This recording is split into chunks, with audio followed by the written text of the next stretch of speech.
Over 200,000 Richland County residents own a library card just like this one. However, some of them are unaware that the library bond is even on the ballot.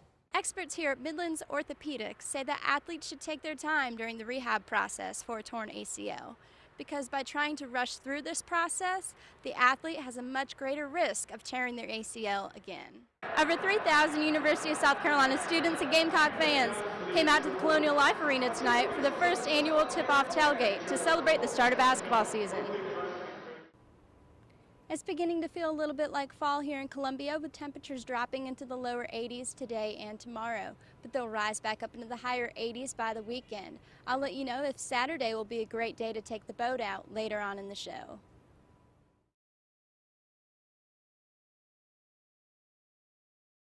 Two years ago, Tina Roy, a redshirt sophomore on the University of South Carolina women's basketball team, was living out her dream. She played in 34 games as a freshman and was second on the team in three-pointers made. Roy was prepared to have a breakout season in 2012 until one layup changed everything. I didn't know about ACLs and nothing like that. I saw people, like, it happened to people, but the way that people reacted to it compared to me, like, I wasn't like screaming. And then the next day I thought about it, I'm like, maybe I might really be hurt.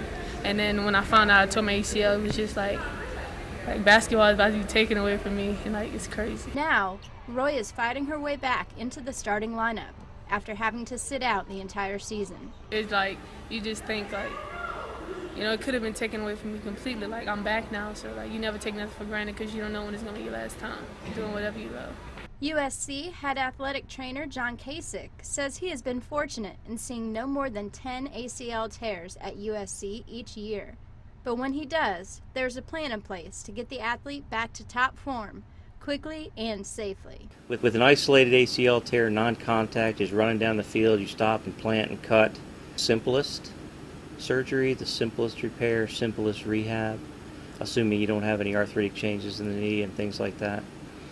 The rehab process starts immediately. Experts here at Midland's Orthopedics say that athletes should take their time during the rehab process for a torn ACL, because by trying to rush through this process, the athlete has a much greater risk of tearing their ACL again. Dr. Robert Peel performs over 150 ACL surgeries per year, and when asked if more females suffer ACL injuries than males, Peel didn't hesitate. In a season, you probably see more girls hurt than you do boys.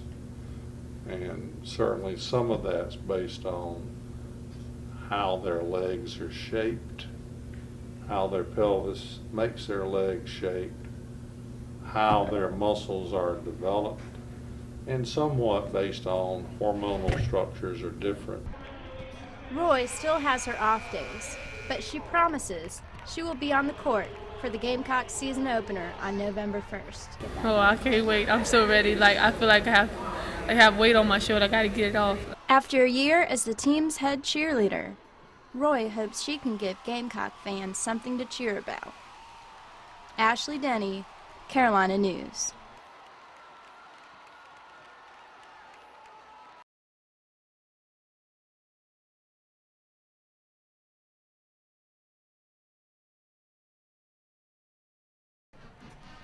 A lot was at stake on Saturday when the 7-2 South Carolina Gamecocks took on the 4-5 Florida Gators at Williams-Brice Stadium. A win would not only help keep the Gamecocks in the SEC title hunt, but also keep the team's home game win streak alive. Offensively, the Gamecocks got off to a slow start against the top-ranked defense in the SEC. South Carolina's defense also struggled against the Gators in the first half, allowing 2 rushing touchdowns and 169 yards on the ground. Florida's success in the ground game helped give the Gators a 14-6 lead at the half. After the half, the Gamecocks wasted no time as quarterback Connor Shaw connected with receiver Bruce Ellington for a 32-yard touchdown pass, cutting the Gators' lead to 14-13. In the second half, the Gamecocks' defense tightened up against Florida's run game, allowing only 40 yards on the ground. South Carolina's offense also got into a groove in the second half with a 58-yard run by Sean Carson that set up an Elliott Fry field goal, giving the Gamecocks a 16-14 lead with a little over 6 minutes to play in the game. Florida's defense is really good. We knew that coming in.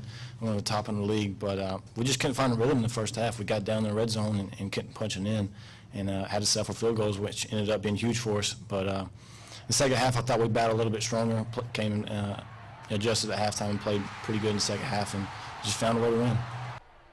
Fry added on to USC's lead in the fourth quarter with a 43-yard field goal, and the Gamecocks held on to beat the Gators 19-14, setting a school record with 16 straight wins at home. Now all the Gamecocks can do is sit and wait, as the Missouri Tigers must lose to either Texas A&M or Ole Miss for the Gamecocks to end their season in Atlanta. Ashley Denny, Carolina News.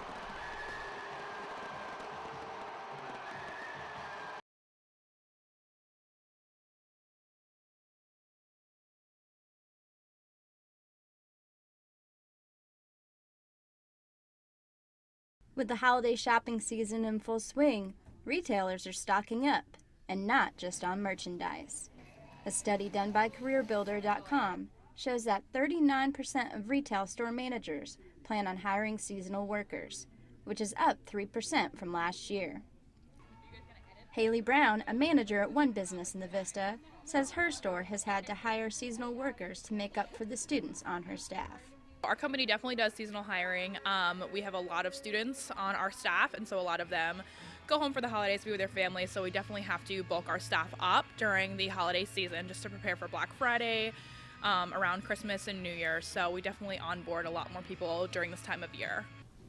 USC business professor Mark Maltrick believes seasonal hiring has increased over the past year, with some workers hoping the seasonal position turns into a full-time job.